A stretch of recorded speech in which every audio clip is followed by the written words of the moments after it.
Hey, this is Marco, and in this video I'm going to show you how to fix GPU random error, this one in Premiere Pro. So if you take a look at what Adobe said, this person was having some problems.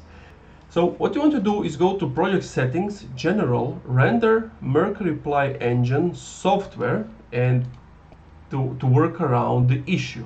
So you just need to do this because this is the solution that if you have the graphics cards.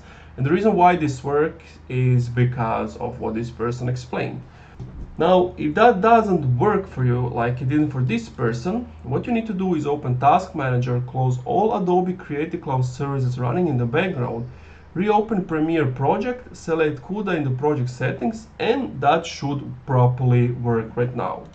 The problem was that the Creative Cloud Core Sync running in the background ends all Creative Cloud services and therefore makes it work.